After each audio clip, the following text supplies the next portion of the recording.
Alhamdulillah, salatu wassalamu ala rasulillah wa ba'd. Di kali ini kita akan bicara tentang perencanaan pembelajaran. Yang perlu kita ingat adalah ini upaya untuk mengajar dengan sadar. Jadi kadang kita ini ngajar nggak sadar gitu ya.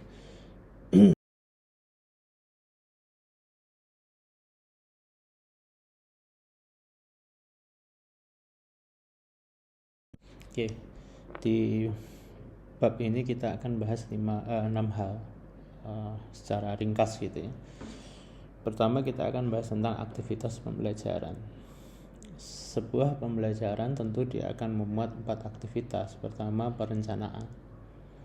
Jadi pembelajaran yang bagus itu harus direncanakan, bukan asal belajar atau asal dibelajarkan gitu ya, tapi harus ada perencanaan itu yang bagus. Nah, bagaimana, apakah pembelajaran harus ada perencanaan? Ya tidak, tetapi yang bagus harus ada perencanaan, yang tidak bagus ya enggak harus kan gitu. Yang kedua, kemudian setelah direncanakan ya dilaksanakan, jadi harus dilaksanakan. Nah, ketika sudah dilaksanakan harus ada evaluasi ya, harus ada penilaian apakah pembelajaran tadi sukses ataukah gagal, adakah yang perlu diperbaiki, adakah yang perlu diturunkan, mana yang harus dinaikkan, itu evaluasi. Nah, hasil evaluasi harus memuat pengembangan. Jadi pengembangan itu yang pada akhirnya nanti dimasukkan dalam perencanaan di semester-semester berikutnya atau di tahun-tahun berikutnya. Jadi harus ada 4 siklus ini. Itu adalah pembelajaran. Kemudian menurut Yinger perencanaan itu ada 4. Jadi kita fokus pada perencanaan pembelajaran yang masing-masing membentuk siklus. Jadi ada perencanaan yang sifatnya tahunan, ada perencanaan yang sifatnya semester, ada perencanaan yang sifatnya unit, ada perencanaan yang sifatnya harian. Bagi Santrok, dia menambah ada perencanaan mingguan. Ya monggo silahkan saja lah, itu pendapat. Dan memang kalau berbasis waktu ya, kalau enggak tahunan ya semester, mingguan, kemudian kalau harian juga, harian, terus tambah 1 bisa pada misalkan mata kuliah itu atau mata pelajaran itu atau unit atau mata bahasan gitu ya. Nah, itu unit. Kemudian yang ketiga itu adalah perencanaan guru. Jadi kita hanya fokus ke guru. Nah, terutama guru Quran ya. Nah, guru Quran itu harus merencanakan 3 hal baik di sekolah maupun non sekolah, baik di lembaga atau non lembaga. Kalau yang lembaga bisa TPA, bisa sekolah. Yang non lembaga bisa private ya, atau bisa ya bagusnya kalau ceramah atau pelajaran tahsin itu ada rencana gitu ya. Nah, perencanaan yang harus dilakukan guru itu pertama adalah kalender akademik yang berupa 1 tahun pembelajaran, kemudian perencanaan pembelajaran semester. Nah, ini kalau di formal ya, jadi ada RPS, disebut RPS, rencana pembelajaran semester atau silabus. Kemudian ada rencana pelaksanaan pembelajaran, biasanya sifatnya per minggu atau per sekali pertemuan. Kemudian kita lanjutkan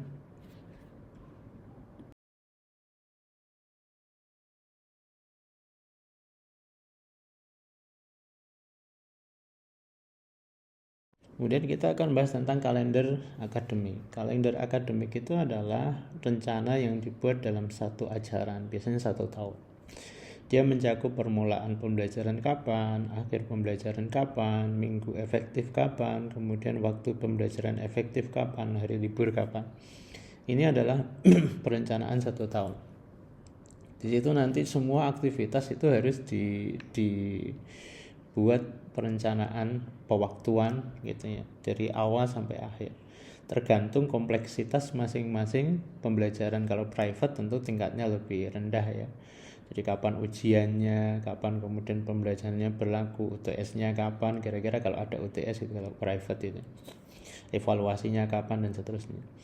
Nah kalau lembaga tentu lebih kompleks. Nah lembaga yang semakin banyak satuan-satuannya itu juga semakin kompleks.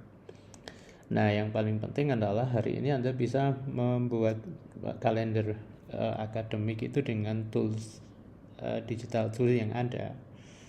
Jadi bisa pakai Canva, bisa Google Calendar, bisa pakai yang lainnya lah gitu ya. Anda bisa pakai itu. Nah kemudian membuat RPS atau silabus berupa rencana pembelajaran pada mata pelajaran tertentu yang berlaku dalam satu semester.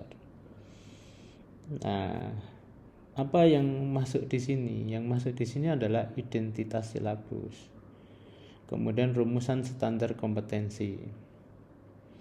Nah rumusan standar kompetensi itu biasanya dan dan kompetensi dasar itu bentuknya nanti adalah CPL dan CPMK, capaian pembelajaran lulusan namanya gitu ya. Kalau negara dia sudah punya aturan sesuai SNDikti gitu ya, standar nasional pendidikan tinggi. Kalau kampus ya itu SNDikti, ada standar nasional yang dibuat. Demikian juga sekolah juga seharusnya ada standar kalau kita mengikuti aturan nasional gitu. Jadi ketika seorang masuk jenjang SD, maka dia keluar itu dia harus mampu melakukan kompetensi ini. Dia melakukan perilaku ini. Nah itu capaian pembelajaran lulusan CPL istilahnya ya. Tapi juga ada CPMK, capaian pembelajaran mata kuliah. Jadi kalau CPMK bersifat ketika di satu misalkan satuan pendidikan, misalkan di SMA begitu ya. Di SMA itu maka dia ada sekian mata pelajaran. Nah, per masing-masing mata pelajaran itu dibebani dengan mencapaikan satu capaian pembelajaran lulusan. Misalkan ada 12, maka mata kuliah A mungkin dia dibebani 1 CPL, B 2 CPL misalkan begitu dan seterusnya. Nah, tetapi di masing-masing mata kuliah itu sendiri dia juga punya mata kuliah, capaian pembelajaran mata kuliah sendiri. Misalkan ketika tadi mata kuliah A dibebani standar CPL 1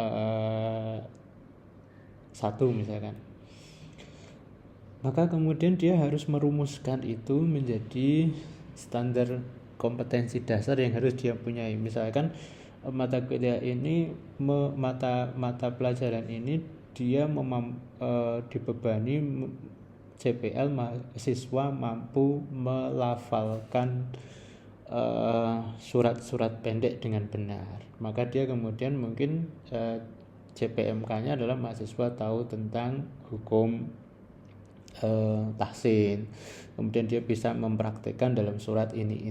Nah itu namanya kompetensi dasar. Kemudian di situ harus memuat kegiatan pembelajaran selama 14 itu kira-kira apa saja. Nah, pertemuan pertama apa yang mau diajarkan begitu ya. Nah, terus kemudian metodenya apa dan seterusnya.